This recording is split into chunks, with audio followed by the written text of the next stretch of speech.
প্রচণ্ড গরমে একুরিয়া ওয়েলফেয়ার সোসাইটির পক্ষ থেকে শরবত খাওয়ানো হচ্ছে জনসাধারণকে।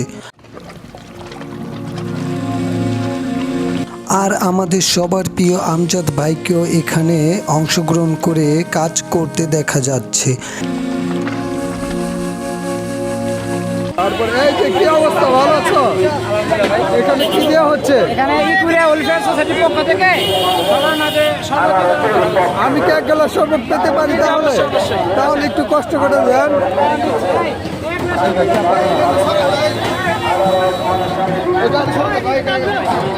Thank you. এই যে শরবত। এই প্রচণ্ড গরমে আমাদের সবার উচিত যার যতটুকু সম্ভব জনসাধারণের জন্য কাজ করা।